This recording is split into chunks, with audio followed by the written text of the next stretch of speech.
I go for refuge and am enlightened to the Buddha, the Dharma, the Sangha. By my accumulations or practice of giving and so forth, may I become a Buddha to benefit all sentient beings. I go for refuge and am enlightened to the Buddha, the Dharma, the Sangha. By my accumulations of practice of giving and so forth, may I become a Buddha to benefit all sentient beings.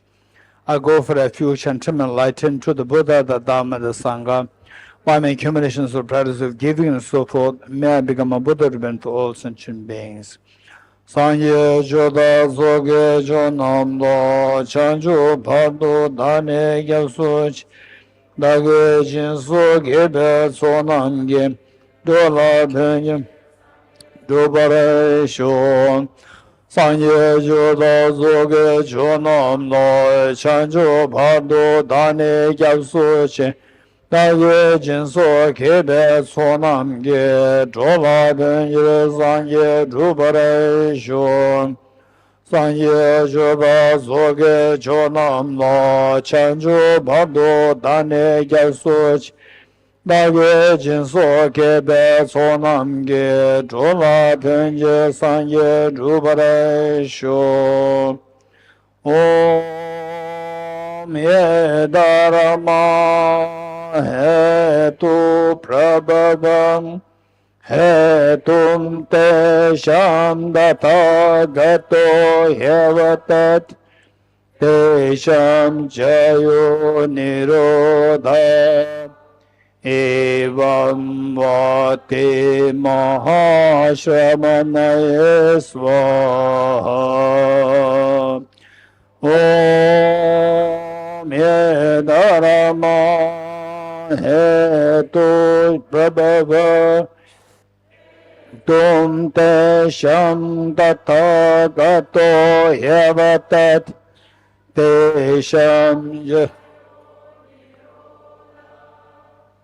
evam vate mahashamanaye svaha.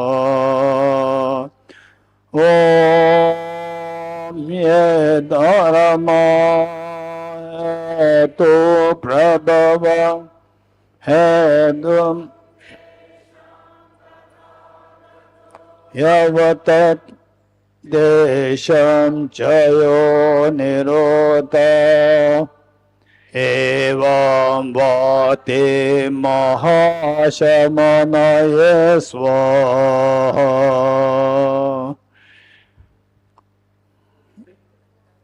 All phenomena arise from causes. The causes are taught by the Tathagata. The cessation of causes as well as taught by the great seer.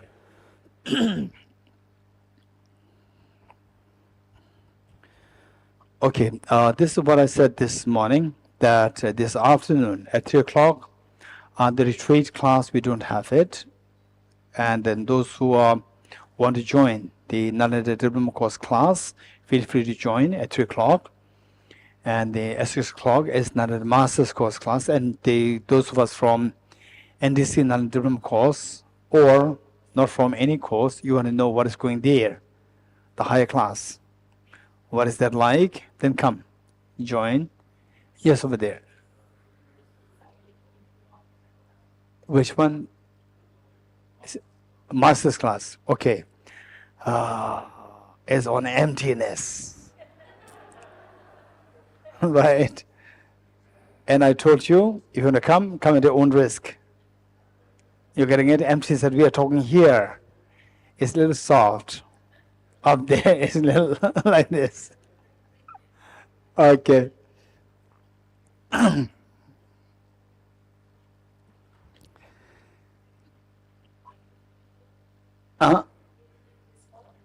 Yes.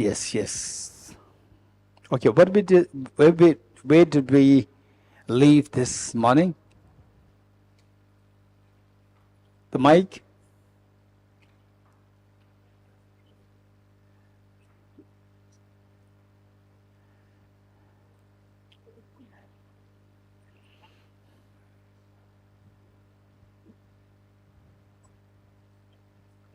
Раз.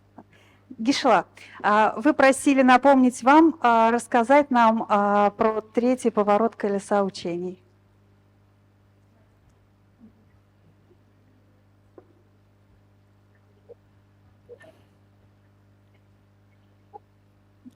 про нюансы. You asked us to remind you that you need to explain us about the first flowing of the river Karna.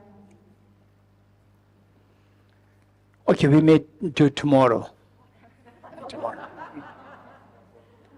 Thank you. Okay, so where did we leave this morning?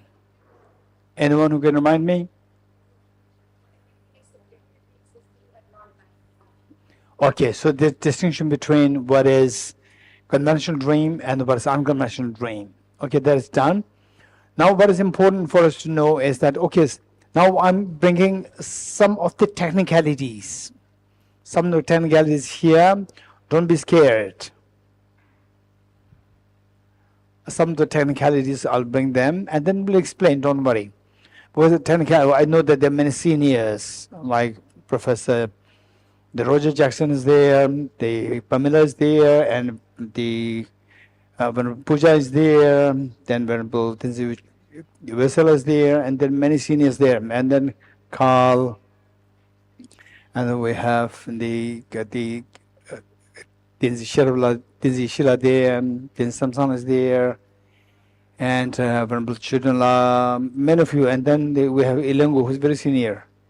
Okay, there are many. I see there are many senior. So the point is that they require a little bit of, not only them, all of us. This will be very helpful. So I'd like to share with you, first of all, that so we talk about subjective.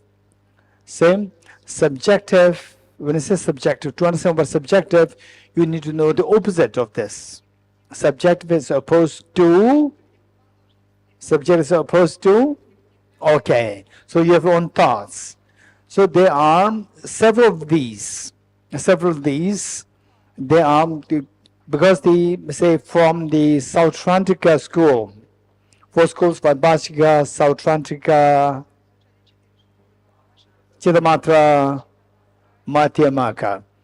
These schools, particularly the second school, already introduces concept of subjectivity.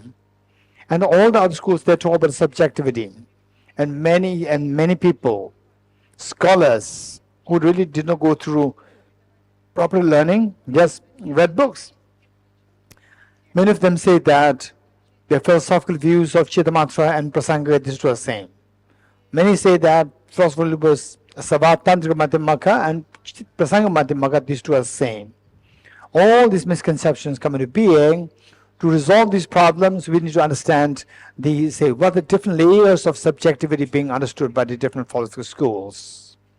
Okay, the first, subjectivity opposed to substantial reality. And don't worry, I'm going to explain this. So first, say what are the opposites? Subjectivity as opposed to substantial reality. Then the subjectivity as opposed to autonomous substantial reality. These were very different. Let me repeat it.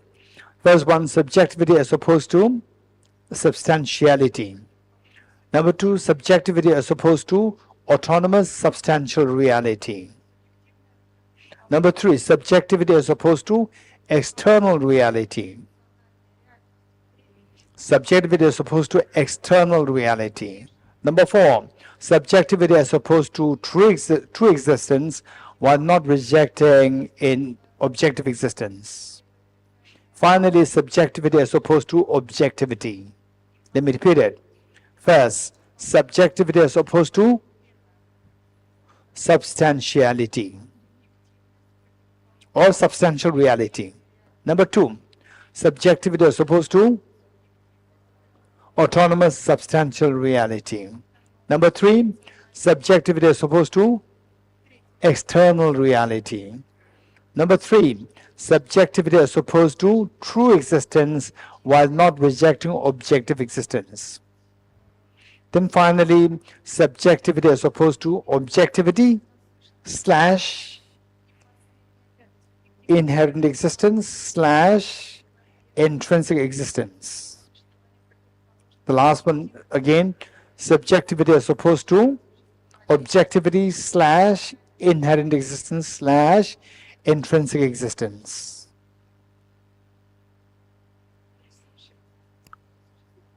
Momo, you didn't get? Which one? Number 1, 2, 3, 4.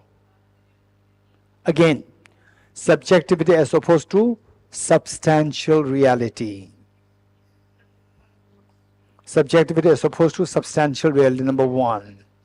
Substantial reality. Number 2, subjectivity as opposed to autonomous substantial reality. Autonomous substantial reality, number 2. Number 3, subjectivity as opposed to external reality, external reality, externality. Subjectivity as opposed to externality or external reality, same. You wrote? Good. Next, subjectivity as opposed to what? True existence while not rejecting objective existence. Subjective as opposed to true existence while not rejecting objective existence. Finally, subjectivity as opposed to objective existence slash inherent existence slash intrinsic existence. There are many more. 3 is good enough for us. Okay. Anyone who likes me to repeat once more? Good, we all have that. Okay. So let's not forget these. These 5 levels. These 5 levels are something that we need to understand it. Now, okay, let me quickly explain this. First, substantial, what is that? Subjectivity as opposed to substantial reality. Meaning that we talked about the permanent phenomena and impermanent phenomena, composite phenomena, non-composite phenomena. How many of you are still not sure about the non-composite phenomena? Raise hands. How many are still not sure about the non-composite phenomena? David, your name? Shaheen, Kim, Kavita. Okay, so 4 are not too sure. Okay, 5, 6, 7, 8, 9. Are you sure? Are you sure that you're not sure? Okay, so we have to do that. Okay. Is there anybody who likes to explain what is non-composite? Anyone? Who likes to explain what is non-composite? Anyone? You explain in such a way that the others who are not introduced to this concept, they understand it. Anyone who likes to try? What is non-composite? Carl, you like to try?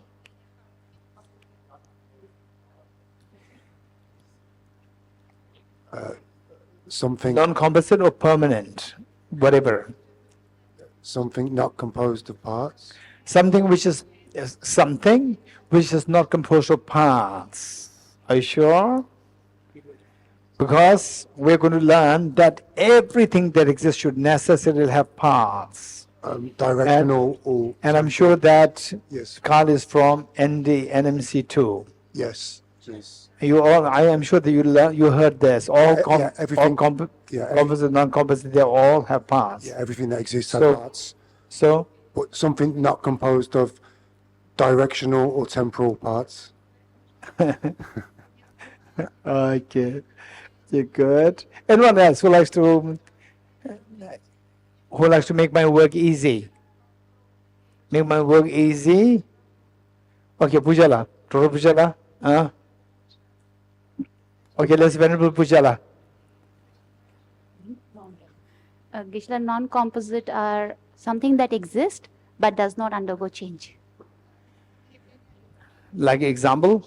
Like non Okay, so particularly those of us, Kavitaji and Shaheen and Kim and who else?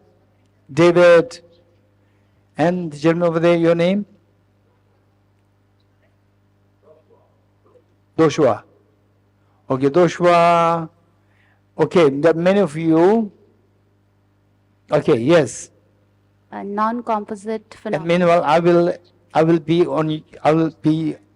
I'll be personifying you all. Non-composite or permanent phenomena means something that exists but does not undergo change, like non-composite space. So, house non-composite doesn't undergo change. Like, okay, non-composite space is defined as as one of the attribute of the composite space, means the space that we can see. It has so many attributes. So one of the attribute is the lack of obstruction or the absence of obstruction. So because it's the absence of obstruction, it is permanent phenomena. How?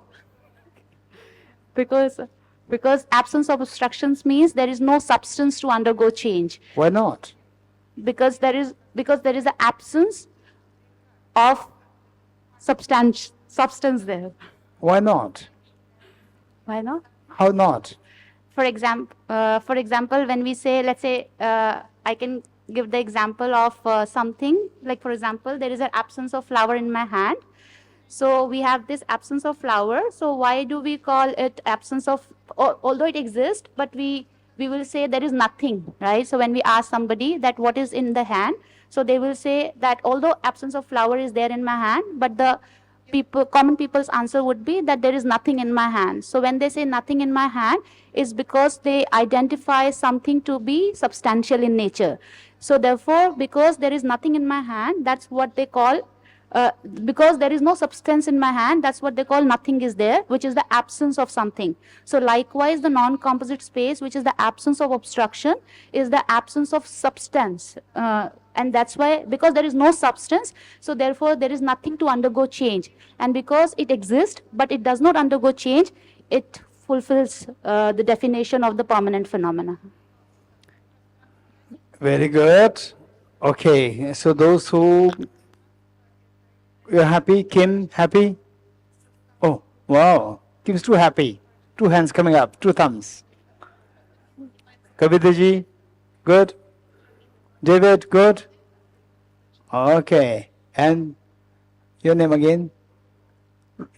Joshua.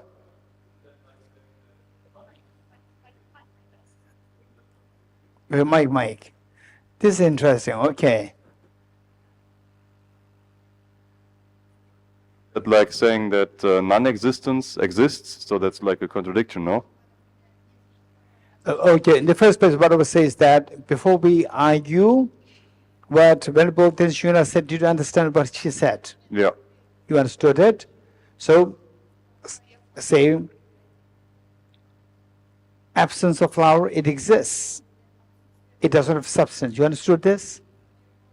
Because there's no substance, there's nothing to undergo change. There is no change, therefore it's not impermanent. It exists, not impermanent, it should be permanent. Yeah, until you would put a flower in her hand, for example, because then the... Okay, let's say absence of flower. Yeah. Then you put back the flower. Then the absence of flower disappears. Absence of flower changes. Oh, this is a big question. Hey, this big debate coming up. When Pujala thought that now there's no debate, right? Debate is coming. So absence of flower, all right? Absence of flower. Flower comes back. Absence of flower disappears. It's impermanent. It's gone. So how is it permanent? Wow. Hey, the mic here. This is okay. Okay, let me put it back. Before this, Professor Roger, you like to try? Absence, the Joshua is arguing, absence of flower is permanent. Venerable Chunla is saying, absence of flowers is permanent. Joshua was arguing that how can it be permanent? The moment you put back the flower, absence of flower is gone. It's impermanent. It's not permanent.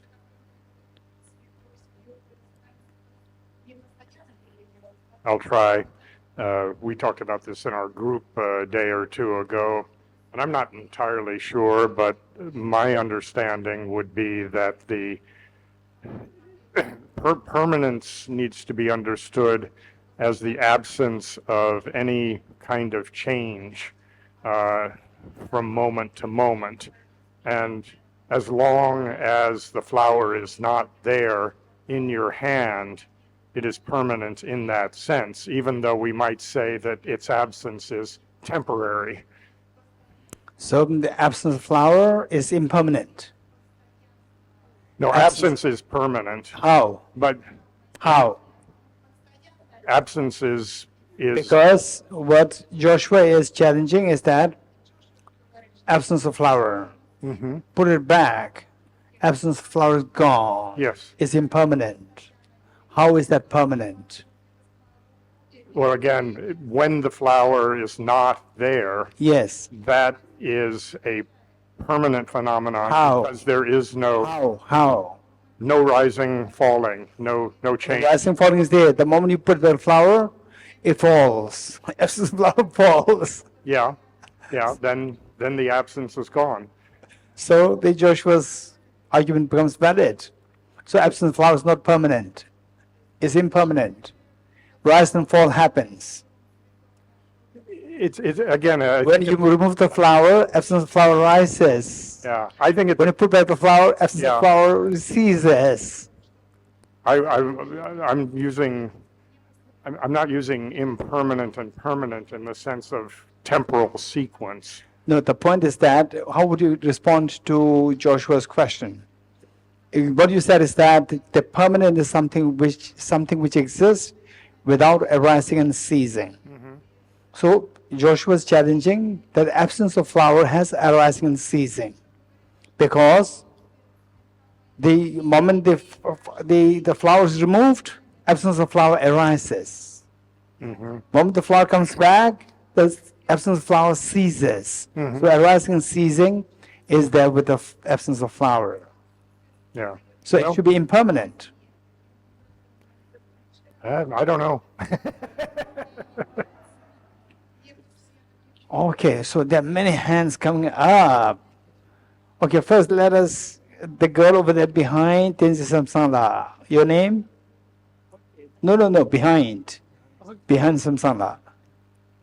What's your name? Алла, меня зовут. Allah, yes, Allah. Но в данном случае, что я вижу, отсутствие цветка в вашей руке – это грубое непостоянство. При этом оно не обладает тонким непостоянством.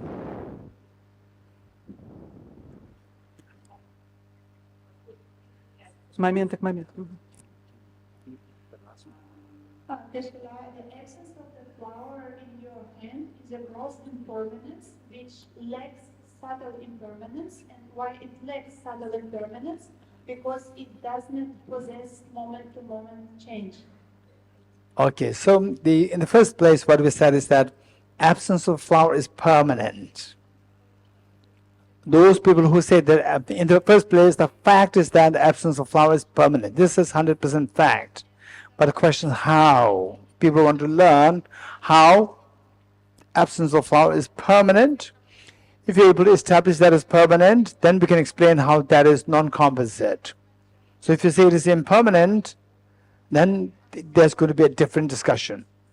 So the fact is that it is permanent. Absence of flower is permanent. Okay, now let us, okay, over there, the lady over there.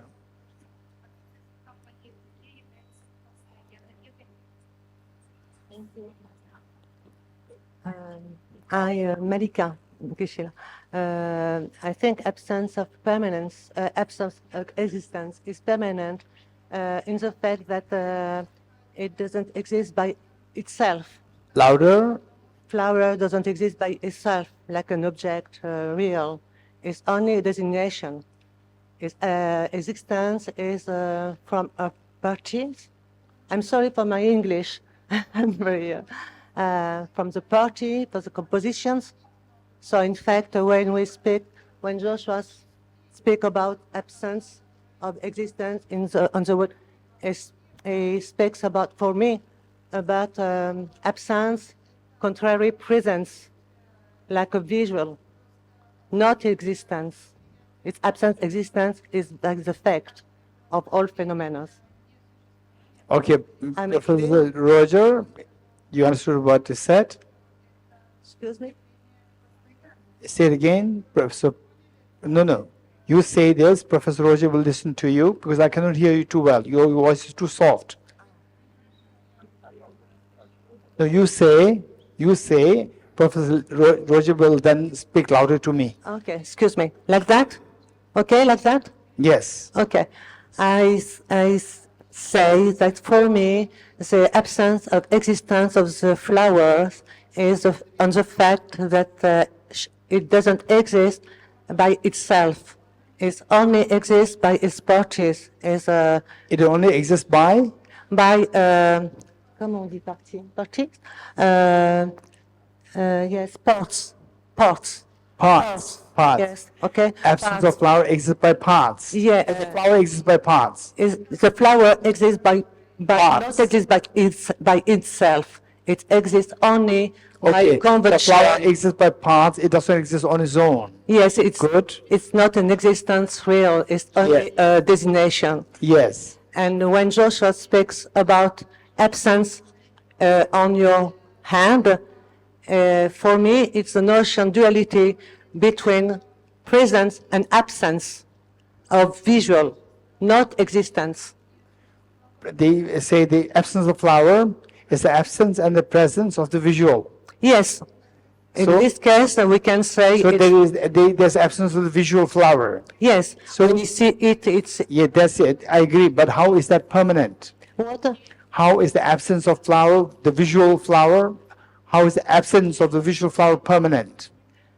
The visual, the absence of visual aspect is For sound, it does not visual. It's the absence of visual, but it's not permanent. it's not permanent. Sound is not permanent. Sound, Sound is not permanent. smell is not permanent. Smell is absent of Not visual. subjective is it's not permanent. Smell is not permanent. Smell is impermanent. No, impermanent. Smell is but smell is the absence of visual. Yes. Okay, here, there's some sala. Bon. Thank you. Thank you. Your name?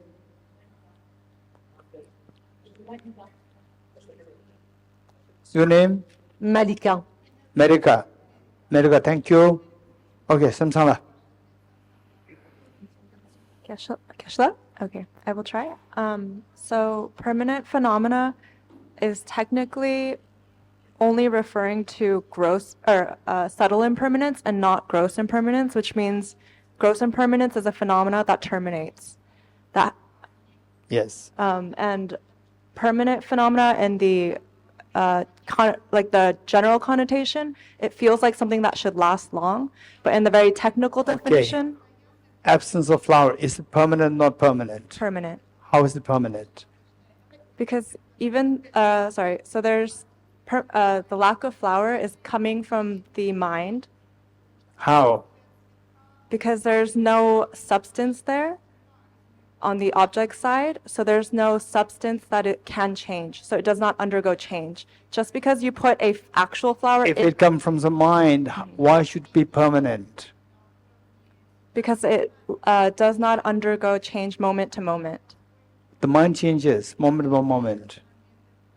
The mind is impermanent phenomena, but just because the mind, which is impermanent phenomena, doesn't mean it cannot conceive permanent phenomena. So something impermanent can still understand permanent phenomena. Okay, that's very good answer. Thank you. Very good. Very good. Okay, the gentleman over there. Yes, Tashidilek.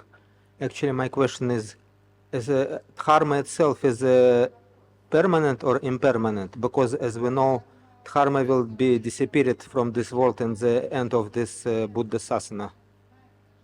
Thank you. Karma, Dharma. karma, Dharma. the karma. Dhamma. Okay, Dhamma. Dharma. Say in Pali. Dharma is permanent, impermanent. Is this a Permanent or question? impermanent?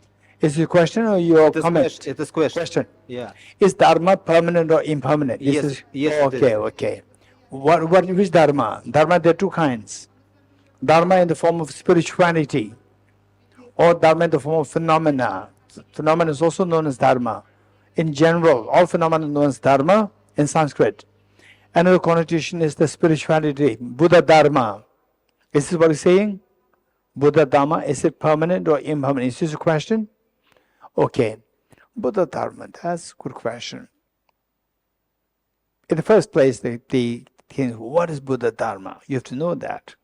Broadly speaking, Acharya Vasubandhu said that Buddha Dharma is of two kinds, realizations and the scriptural teachings, too.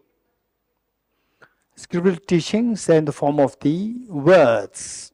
Words, they are impermanent. Buddha Dharma in the form of spiritual realizations. There's also mind, spiritual realization, their mind, therefore it is impermanent. So in that context, how Acharya Vasubandhu explained Buddha Dharma should necessarily be impermanent in that context. But Buddha Dharma, how explained in some of the sutras, where referring to the ultimate reality, emptiness, that is permanent. Wisdom which knows the emptiness, that is impermanent. Very good. Okay, so that finally Yulia. Okay, and then after this Chris, and then we'll continue. Otherwise, we have only 27 minutes left, 26 minutes left now. Yes.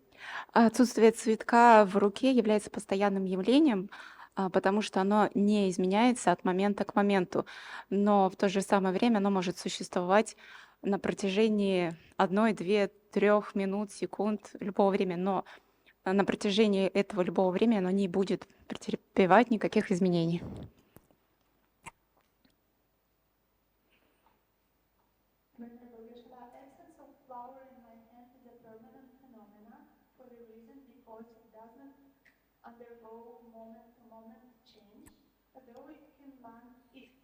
Last some time, it can be a minute, 2 minutes, 3 minutes, or different period of time.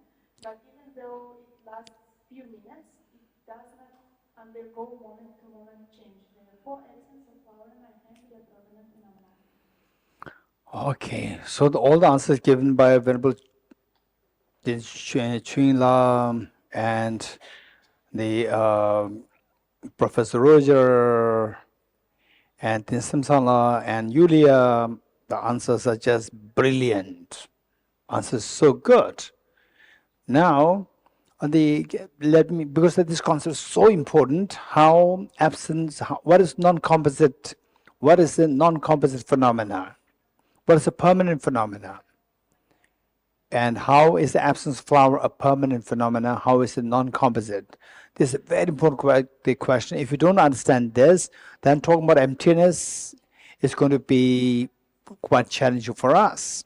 So, whatever they said, I have nothing more to say. I will just try to clarify a little bit, not clarify. I'll just put them in another way where I'm just paraphrasing what they are saying. So this is very important because you heard it here, you heard it there, you heard it there, you heard it there, you heard it from many sources. Now, I'm saying something, it's not that it's coming from me, it's coming from their answers. So because you are hearing it several times, you'll be able to imbibe them, understand them easily. Okay, let's put it like this. Saying, if you go to a shop, or if you go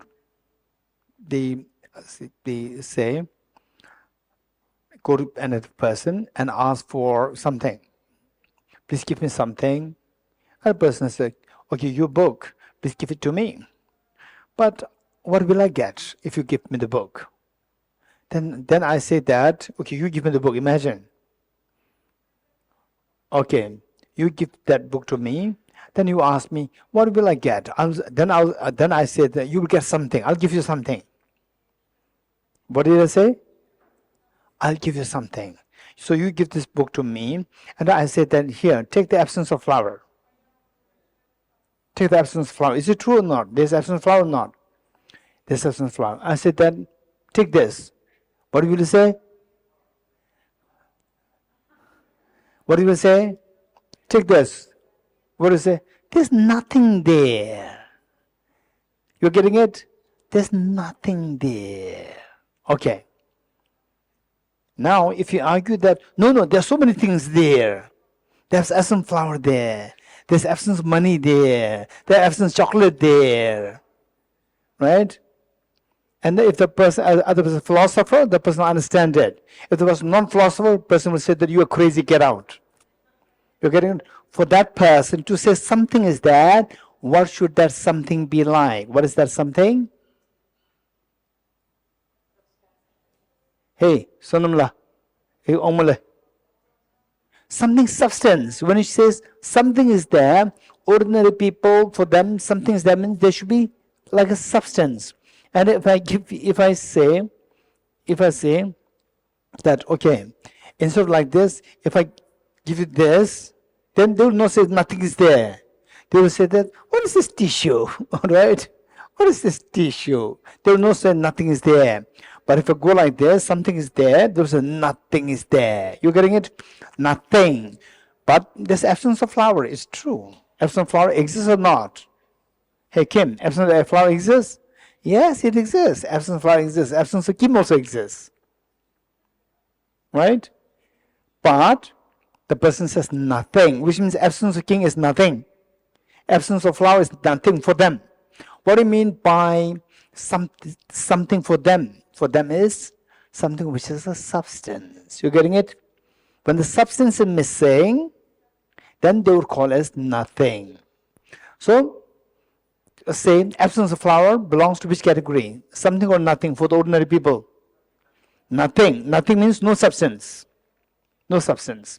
If there's no substance like this flower, the flower, there's a substance there. Because there's a substance, if we keep it for too long, this substance it keeps changing. How do you know that it's changing? After, if you keep it like this flower for like, okay, this is a plastic flower. It lasts for real flower. Okay, this flower, this lasts for about like say 5 days or 3 days. And then gradually it decomposes, it degenerates. So there's a change happening. You're getting it? There's a substance which undergoes change. Where there's no substance, there's nothing to undergo change. How many agree with me, Rusense? Kim, agree. Okay, okay, you all agree? Good. So, if there's no substance, absence of flower, there's no substance. Because there's no substance to undergo change. The flower, absence of flower exists, but it does not exist as change. It is without change. Without change means no impermanence. It exists, not impermanent should be. It exists, and not impermanent should be, Armin, permanent. So absence of flower is permanent. And then as Yulia said, absence of flower, now with respect to Joshua's argument, absence of flower, okay, you say it is permanent, but the moment the flower comes back, absence of flower disappears, it's impermanent. So this is what Yulia answered, that absence of flower may last for hundreds of years, may not last for even 1 second. Absence of flower may last even for a millisecond and then it disappears. Still, it doesn't mean that it is impermanent, because impermanent doesn't mean that it disappears or it comes. This is not the impermanence. Impermanence means with the substance to undergo change. If there's no substance to undergo change, that is not impermanent. It exists, not impermanent, should be permanent. So impermanent phenomena may not last forever. Okay, what did you hear? Sound of a clap. And what's the duration of the sound of a clap? Let's say 1/10 of a second. 1/10 of a second. So just as the sound, let's say, the flower, the flower is absent of being chocolate. You agree? The flower is absent of being chocolate. It has so many characteristics. The flower being absent of chocolate. Likewise, the sound also has many attributes. The sound is absent of being a chocolate. The sound is being absent of being flower. You agree? So, when this flower dies, all the attributes of this flower also disappears. You agree? When the object dies, all the characteristics of the object also die. You agree? Likewise, when the sound, which lasts only for 1 millisecond, when that disappears, all the characteristics of this sound also disappears. Which means that just as the sound lasts, this sound lasts for a millisecond, all the characteristics of this sound also last for a millisecond, which including the sound not being a chocolate. The sound not being a chocolate, sound not being a flower, sound being absent of flower, that also lasts, that is the characteristic of the sound. So it lasts for a millisecond. Although it lasts so brief, but still, because it does not have substance, it is not impermanent. Because it is not impermanent, yet it exists, it should be permanent. So even permanent phenomena can last as brief as a millisecond. Simply because it lasts very brief doesn't mean that it is impermanent. Okay, good. Now we have another at the 16 minutes. Okay. So what we said is that the say subjective existence. We talk about the subjective existence. All the philosophical schools, they talk about subjective, particularly Buddhist philosophical schools, they talk about subjectivity. When they say subjectivity, simply because all the schools they talk about subjectivity, doesn't mean that they all understand empty of objective existence. Their understanding of subjectivity is very different. Very different. Same, the first one, subjectivity as opposed to substantial reality. Substance coming from the object, as Tenzin Samsara said, substance coming from the object, that is impermanent. Something coming from the subject, mind, that is permanent. According to South Atlantic school, second school. What's coming from the substance is impermanent. What's coming from the mind, as opposed to the substance coming from the subject, that should be permanent. So subjective as opposed to substantial reality. That is very gross. That is very gross understanding. Next, substantial as opposed to substantial as opposed to autonomous substantial reality. Okay, this is going to be a little complicated. I don't want to bring it here at the moment. Who's going to remind me? Okay, Thomas.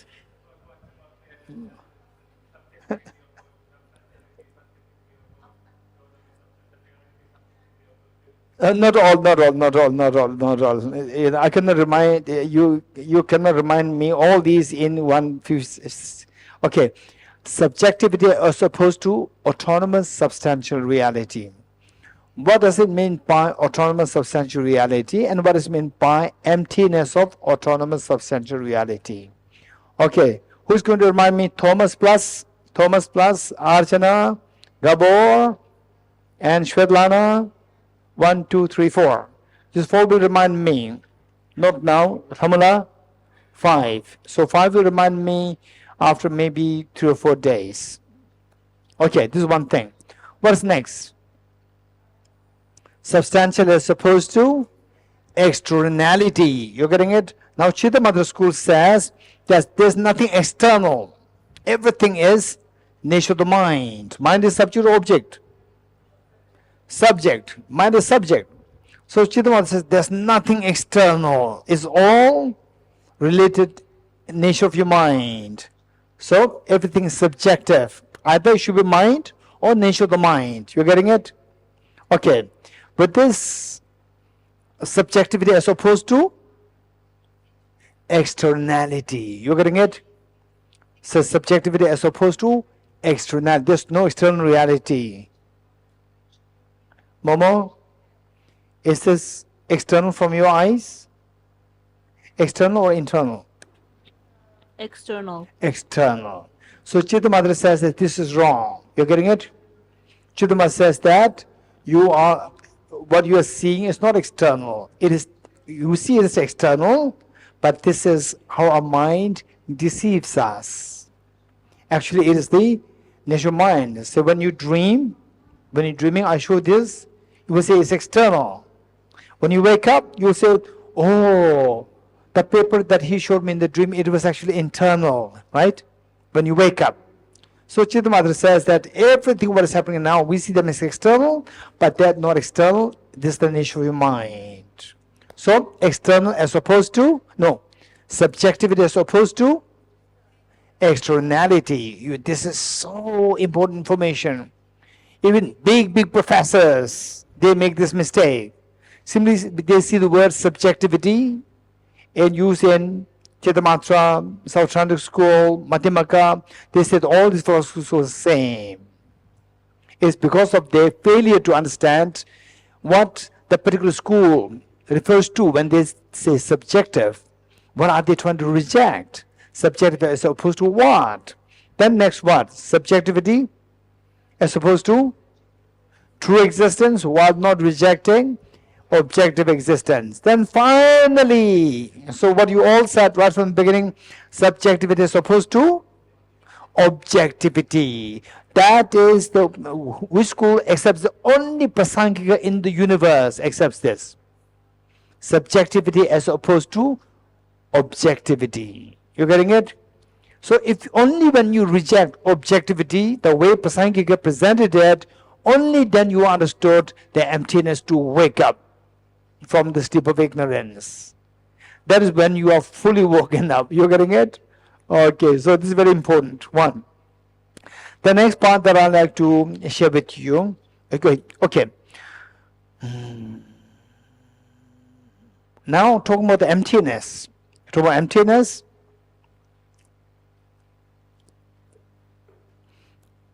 Okay, there are so many sets. One set, subjectivity as opposed to 5 different levels of understanding.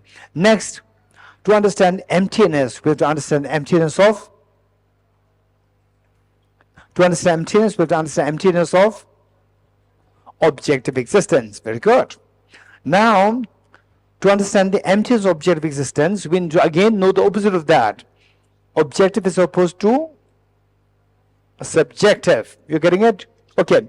Again, there are another set of the, say, the opposites. Subjective as opposed to objective. Next, conventional as opposed to ultimate. Now again, this is a different set. Don't mix up all. First set, okay, so when will emptiness come? He's right. When will emptiness come? He's talking about the different sets, right? Okay, so I can see some of the faces. Yeah. When is the emptiness coming? Again, another set. I can see that. I can see from some of the faces. I can see that. Okay, right. Okay, now 9 minutes. You don't expect emptiness 9 minutes. Okay, better we do the sets. So subjectivity as opposed to objectivity. Next, conventional as opposed to ultimate. Dependent as opposed to independent. Deceptive as opposed to true existence. Relative as opposed to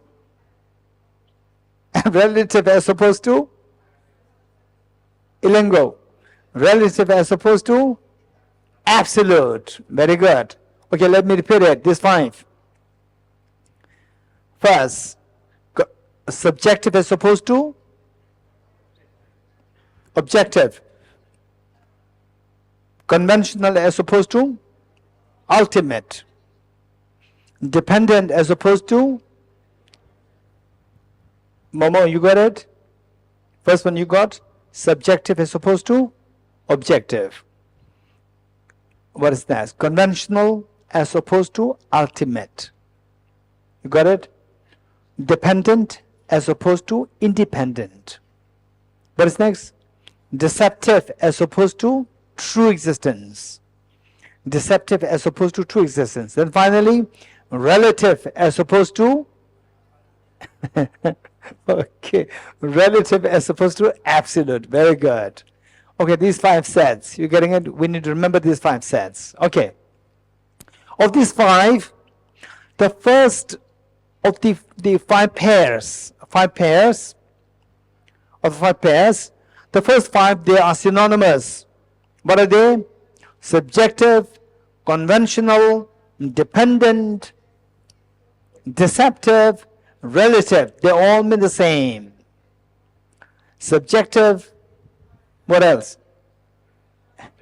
Subjective, conventional, dependent, deceptive, relative. These are synonymous. And what are the 5 opposites which are synonyms? Objective, ultimate, independent, true existence, absolute. Okay. So how many want to go for lunch? Raise hands.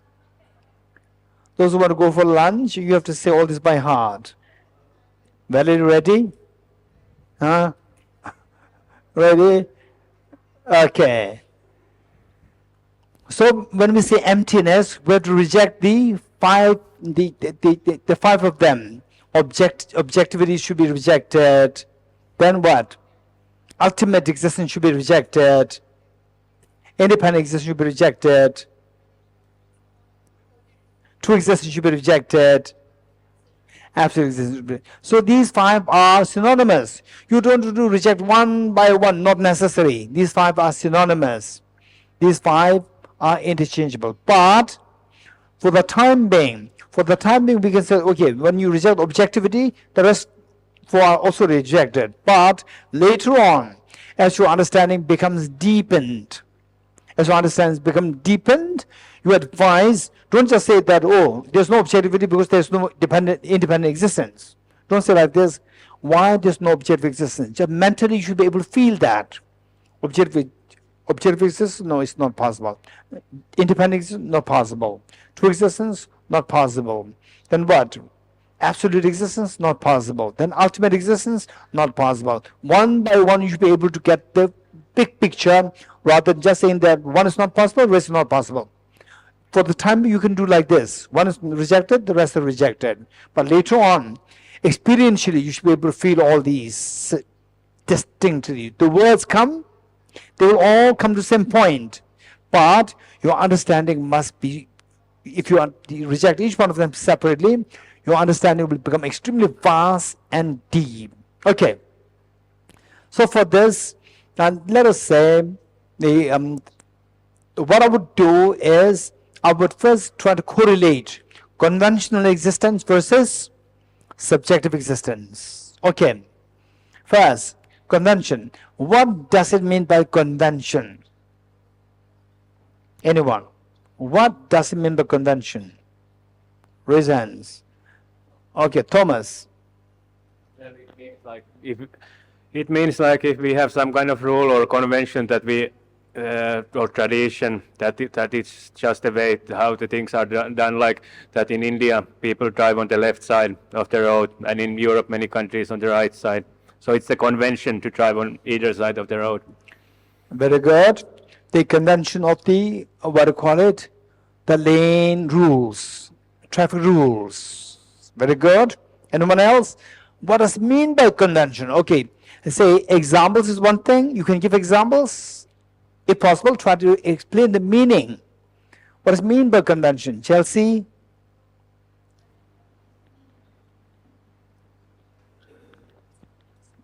Thank you, Geshe. Convention can be defined as rules or standards that we generally agree with. Rules or standard which people generally accept. Very good. Raise hands. Okay, Sayana? Условность – это обозначение умом какого-либо предмета или любого явления. Я могу тоже пример привести. Very good. Anyone else? Anyone else? Raise hands. Okay. Sayana? Условность – это обозначение умом какого-либо предмета или любого явления. Я могу тоже пример привести.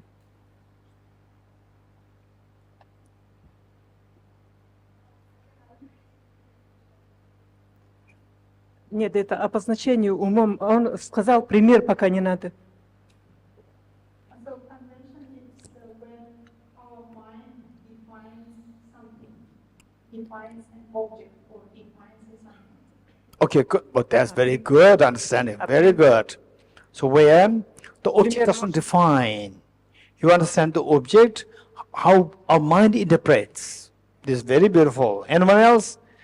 And when I say, what is meant convention? Now, I'm giving you the full liberty to you. I'm not saying that don't impose your own definition. Now, feel your own definition.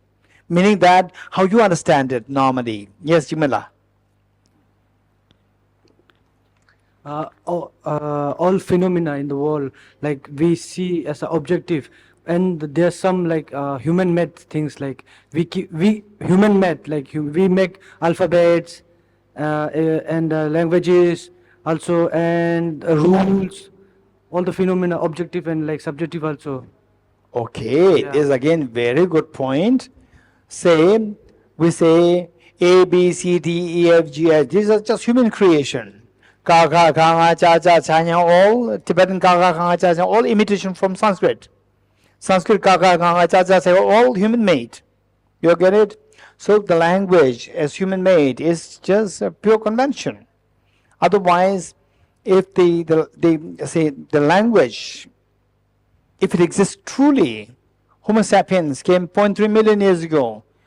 The moment Homo sapiens came, they should be able to speak the language, but they do not the language. Language gradually developed, which means it's not truly real. Very good. Anyone? Yes. Geshe, as per my knowledge, conventional is something that which covers by ignorance.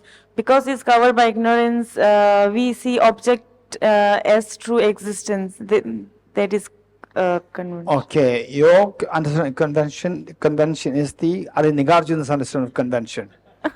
About the pure emptiness, directly empty is opposite convention. I agree, very good. Thank you. Thank you, very good. Anyone else? Anyone policymakers? Anyone policymakers or like this? Okay, lead over there. What is convention? This is very interesting.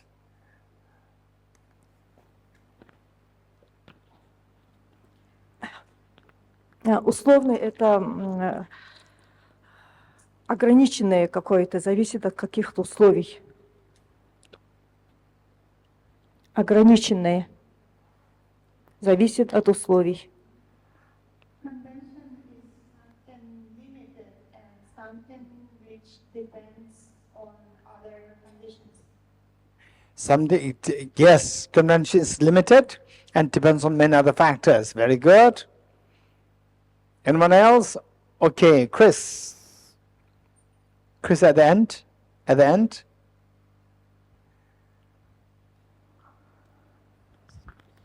Yeah, I didn't think about it till now. It just popped in my head. Convention has the same root as convenience, right? So when I think of something that's conventional in a general sense, it's something that everyone accepts without really questioning. And then it's also something we kind of just take for granted. Okay, how many agree with what Chris said?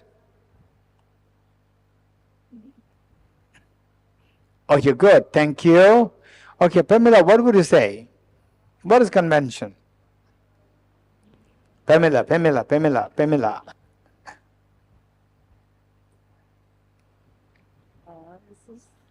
you, Geshe. This is kind of redundant, but I think it's just... Louder.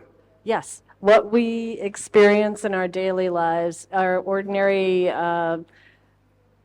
activities are conventions. Our ordinary thoughts are conventions. Our ordinary habits, I consider that convention. Okay, thank Those you. are more examples. So. Okay, so shall we listen to our youngest member? Who's the youngest member? Anyone? How old are you? 21. There is somebody who's younger than 21. Hey, raise hands. 21, younger than 21. Hey, Rishi. Don't hide. What do you understand by convention? Rishi is 18 years old. There's two definitions of convention. And his background is neuroscience, physics, and business.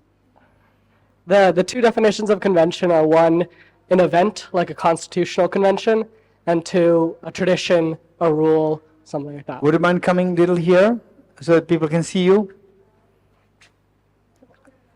I also want to see you, yes. Yes, say it again.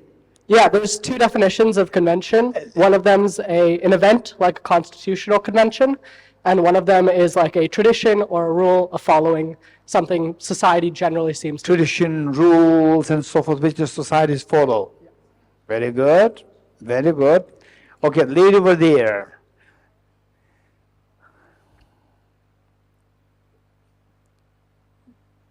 Yes.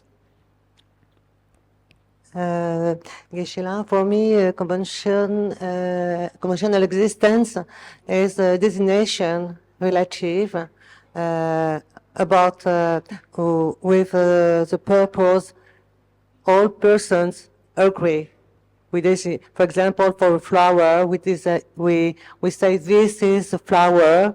We gave it a name, and we decide we call it a name. It's a conventional designation. Okay, we say flower and we call it a flower. Yes, for you. And the people start to call it a flower. It's Conventional. For you, it's a flower. For me, it's a rose. And okay, for you, this is rose, and for une rose in French. In French, okay, Yes. okay. And for you, it's a flower. It's a flower. For me, it's a not menthol. same. It's not flower. Conventionally, in French. For me, it's a menthol. It's not flower. Yeah. Yeah. For she is full and flower both. Yes. Okay, you're right. Absolutely right. Okay. Anyone else from here? What is convention? What is convention? Anyone here? Gabo, you like to say something? What is convention?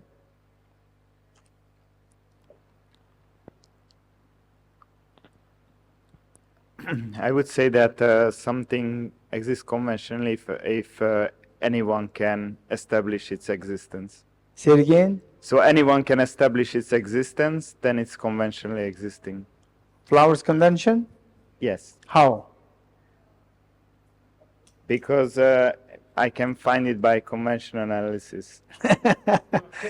Arjuna, two Arjuna students are there. Okay, amazing. Okay, let me put it like this. Okay.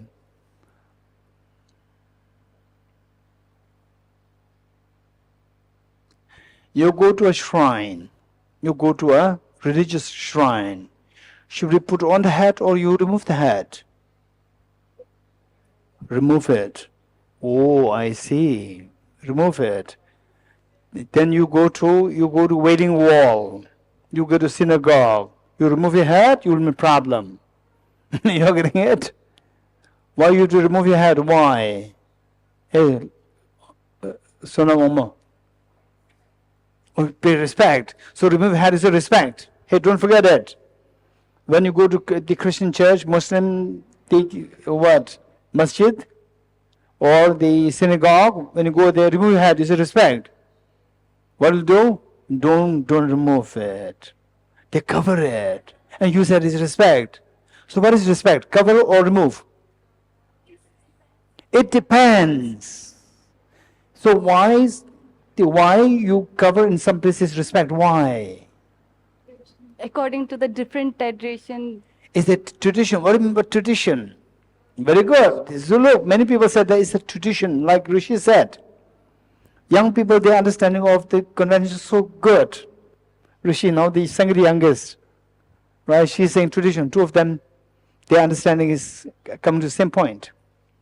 Okay, so we say that remove the hat, and it's a pure convention. There's no intrinsic rule to say that remove the hat or put on the hat. This is good or respect or no respect. But this is what thing. But how did it become? To say put on the hat is become respect. How did it become respect? Anyone? Anyone? How did it become respect? Yes. Yes, Arvind. because they say it's respectful. They say that, okay, let's cover the head, this means it's respectful. Whereas in some traditions, you put the hat on, it's disrespectful. You're getting it? So why in some places become respectful, why some places not respectful? Why? Pure convention. You're getting it? Pure convention. Okay, what is this? Huh? Peace. Who said fingers? Joshua? Or Lotus Le? Lotus, you said it? Fingers. Lotus, what did you say? 2 fingers. Lotus, he's a gold medalist. For gold medalists, they don't say it's a piece. Right? This is 2 fingers. Okay, so this is piece. This piece. Now, 2 piece. Because there are 2 pieces. Why are you laughing? So this is piece, then the 2, 1 piece, 2 piece. 2 piece. Right? Why are you laughing? So, how come that this becomes peace? Tell me. Momo, tell me. How this is peace?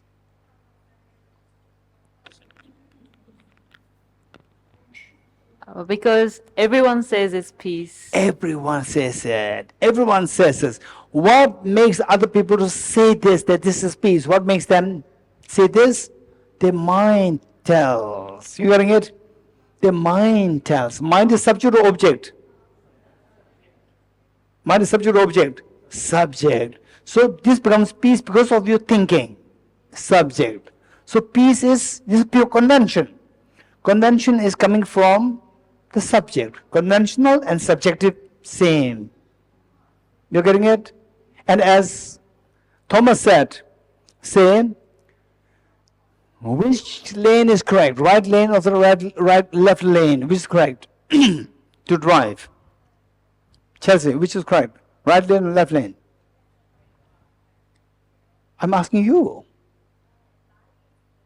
Left. Yes. You're right and left. So what I said, Geshe, is it depends on which country you're in. In Bali, it's the left. In Hungary, No, sure. it's the right. No, sure. I will not trust her. But you are checking with Gabor. Why should we check if you know that? So I don't trust Chelsea at the moment. Because she's checking with somebody else. Okay. Which lane is correct? Right or left? Okay. Omali. It depends. How? In India? In India? Like someone is In India. In India, it's right. No, Which means you are not driving. I do drive, but oh, sorry, it's left. Yeah, but I think for my, it's like it depends. Like some people. That's not my question. My question, in India, which is the correct lane? Left. Are you sure? Yeah. Are you sure? Yeah. How come you don't know that? I forgot. No, Actually, it was. it's left. It's not left. It's left. Look, she's doubtful. It's left. You're getting it? No, she's not sure. Yes. The moment I change my face, she becomes doubtful. Not sure. No, it's left. Okay, in India, it's left. Yeah. In America, is Right. Professor Roger. In America, right. So why? Okay, now listen. This is very important. Let's say in India, you drive on the right lane. Right lane. Are you on the correct lane or the wrong lane? Wrong lane. You getting it? The road is object or subject? Object. Road will not tell you that you are wrong. You're in the wrong lane. Road will not, object will not tell you. Who tells you that you're in the wrong lane? Who tells you the wrong? How do you? What makes you think that what makes you think that in India, the driver on the right side is wrong lane? Huh? Why in India driver on the left is considered wrong? Driver on right lane is wrong. Why? Because of the convention that India follows is that driver on the right is wrong. You agree? How many agree? Okay. Who made this rule? Who made this convention? Who made this convention in India that it should be driven on the left, not on the right? Huh?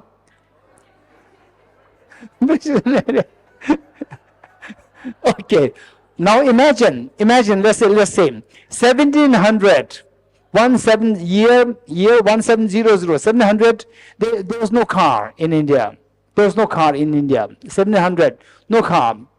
Now in 80s, 1880 something, the first car came to India. So, should that person drive on the left lane? First car. You can drive anyway. No rules. Why the rule came? Why the convention came? Because more and more cars coming, 2, 10, 100, 1,000, then there's a traffic jam there.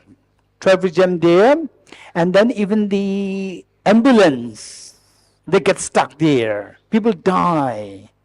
And VVIP people, they also get stuck. The important people, they get stuck. So the matter is reported to the government. And the government we have to think very seriously how to solve this problem. So we have to create a traffic rule. So we have to make this. And what's the rule?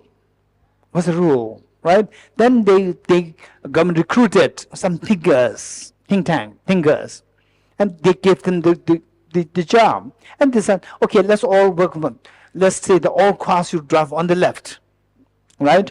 So that there's to be smooth flow all the time.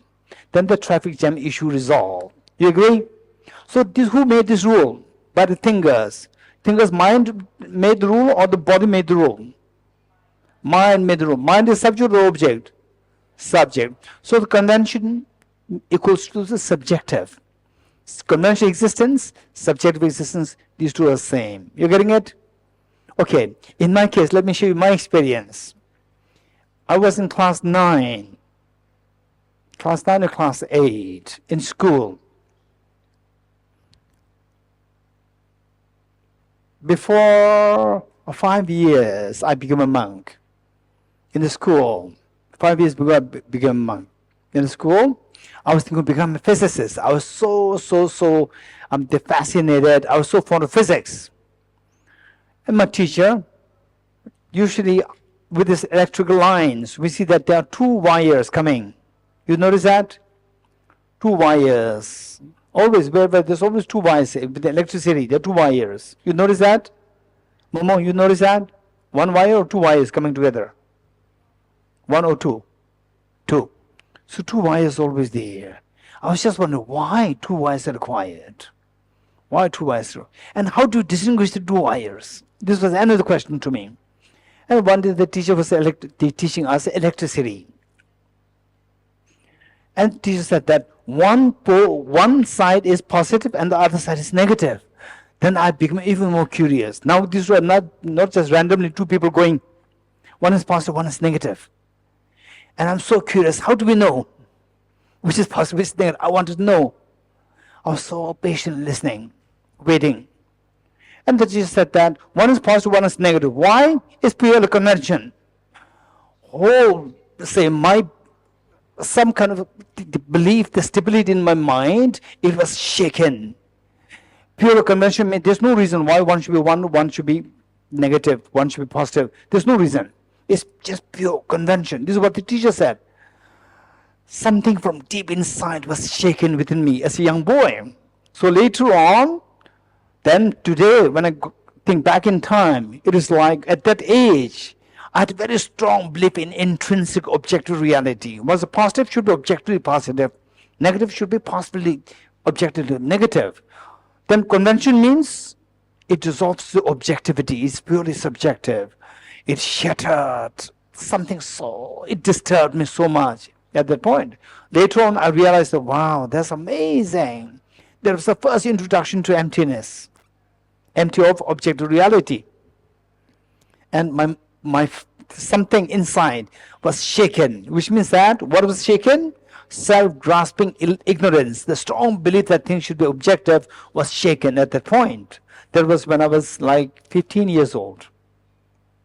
Okay, so this is the experience. So with this in mind, So we see that the conventional has a connotation of subjectivity. You understand it? You got something? Conventional means these two are synonymous. You understand to some extent. You understand that convention. Yes, now I understand. Convention all coming from the mind.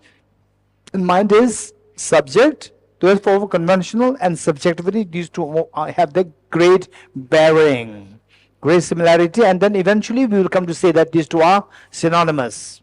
You're getting it? Okay, we'll stop here. Deyata vom gate gate paragate parasam gate bodhisvatyata om gate gate paragatin parasam gate bodhisvatyata om gate gate paragatin parasam gate bodhisvatyata.